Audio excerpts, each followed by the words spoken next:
People have a right to know about this stuff. I mean, if there are 15-footers or 18-footers roaming the planet, and our military has brought them down, I mean, we have a right as American citizens. I mean, this isn't classified military stuff. This is something that we need to know, and it points back to the biblical prophetic narrative. What are your thoughts on that?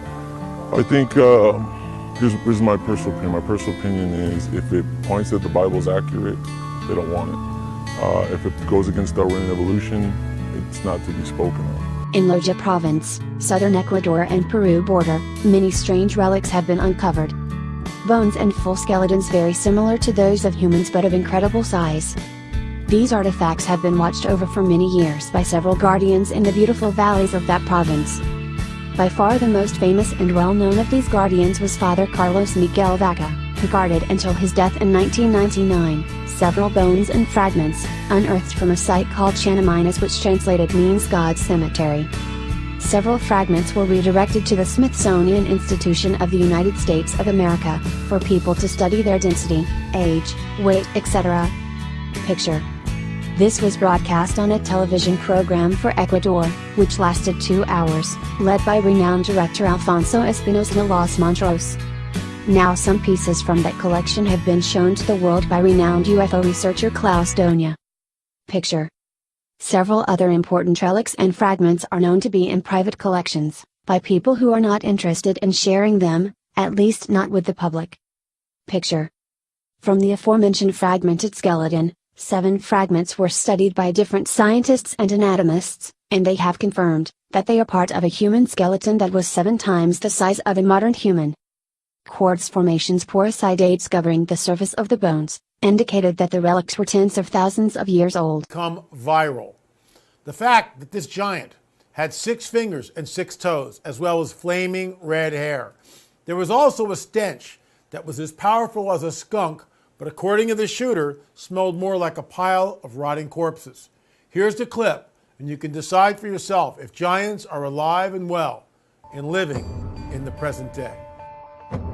You were in Afghanistan in 2002, and you were called into a very remote section of Afghanistan because a patrol had basically gone missing. Exactly. Okay, There's no no villages around nothing. for miles. Right. So it's very remote. Yeah, very remote. So we flew in. To about 4 kilometers. We're hiking through the same area where they were supposed to make one of their checkpoints, one of their rally points. And before we left, there was all kinds of what happened with the ambush, but that was even odd because at point of ambush, you would call for maybe close air support, something, okay? There was no calls made, just off the grid. So we're coming down a mountainside, and it was a nice path, a goat path. As we bent around this corner, you could see this opening of the cave. There's a cave as we're coming around. And then I see there's a lot of rocks, which is another oddity, and then bone matter. I'm not close enough to identify what kind of bones, but I did see something I knew was a piece of our communications equipment. So instantly, we're thinking ambush, maybe animal, could be anything. And there was enough room in front of this cave, but it had a sheer drop-off. But there was enough room that we actually got into a decent dispersal in case of ambush. You see something coming out of the cave, and it's moving with a speed and agility that catches you off guard.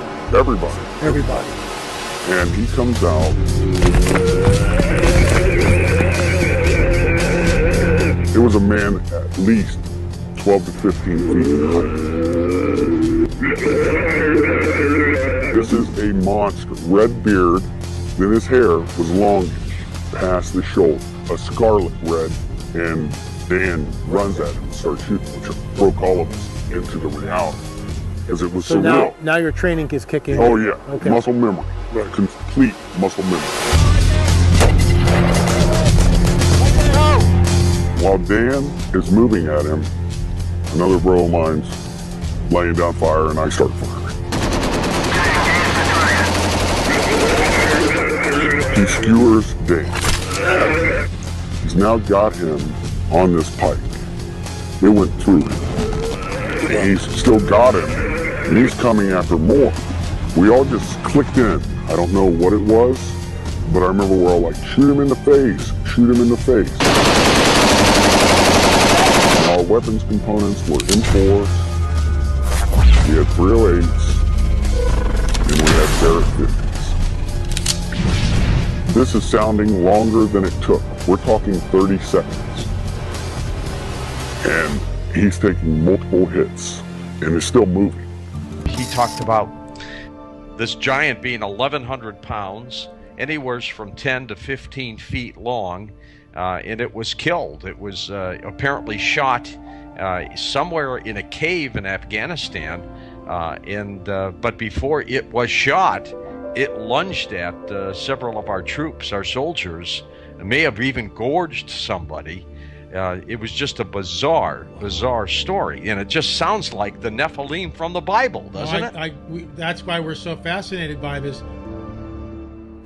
First off, can you imagine actually seeing something like this? A giant this big who's 12 feet to 15 feet tall? Take a good look at your ceiling. It's probably about 8 feet from the floor.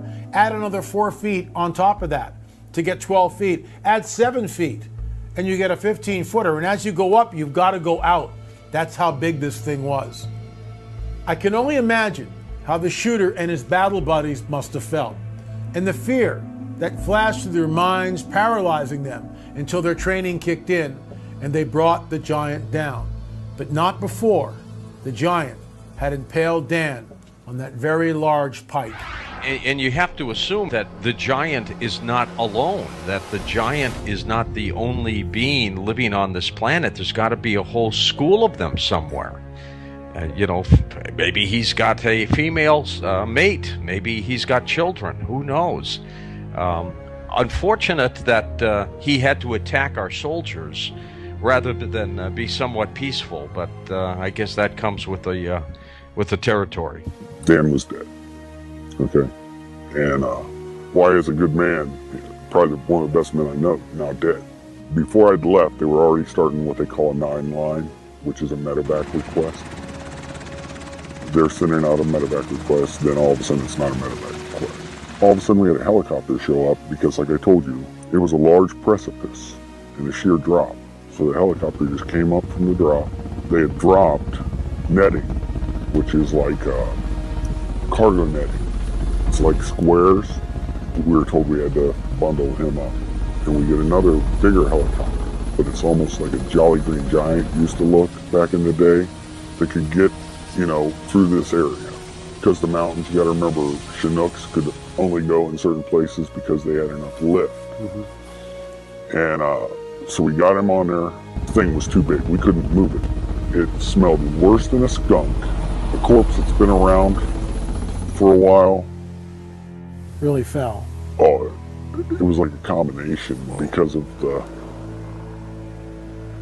how do you put that, the persistence of a skunk smell. But once the helicopter came in, dropped its little hook, and off he goes. The communication was sent out that we had a very large possible human creature. There you are in the hills of Afghanistan.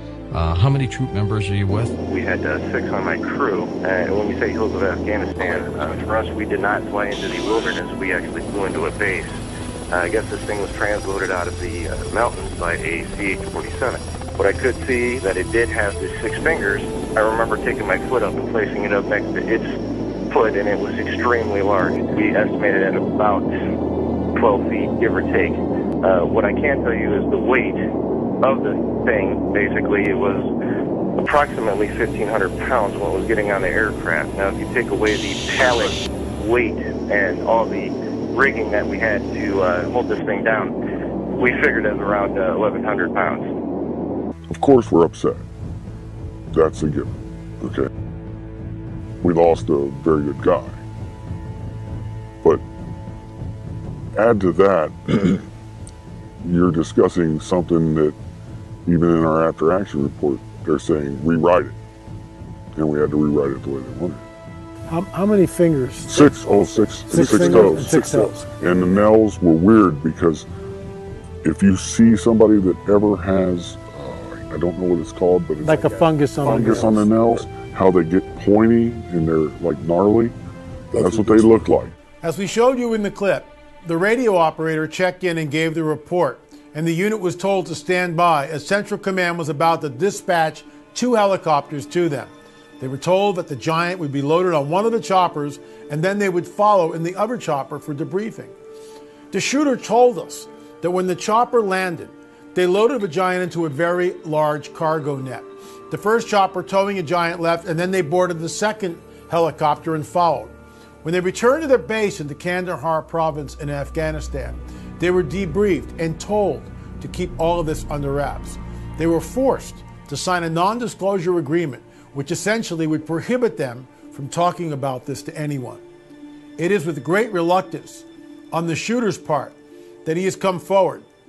He believes that people have the right to know what is going on this planet, that the supernatural is real, and that the startling and unsettling fact that a remnant of a legendary Nephilim are still on the earth may be true. While the shooter's story is certainly fantastic, it does corroborate Stephen Quayle's account that he published years before. And people have a right to know about this stuff. I mean, if there are 15-footers or 18-footers roaming the planet and our military has brought them down, I mean, we have a right as American citizens. I mean, this isn't classified military stuff. This is something that we need to know, and it points back to the biblical prophetic narrative. What are your thoughts on that? I think here's my personal opinion. My personal opinion is if it points that the Bible's accurate, they don't want it. If it goes against Darwinian evolution, it's not to be spoken of. But let me read it. It says this: "And it came to pass when men began to multiply on the face of the earth, and daughters were born unto them, that the sons of God saw that the daughters of men, that they were fair, and they took them wives, all of which they chose. There were giants in the earth in those days, and also after that, when the sons of God came in unto the daughters of men, and they bore children unto them, the same became the mighty men which are of old, men of renown." Now, there are two opposing viewpoints on this.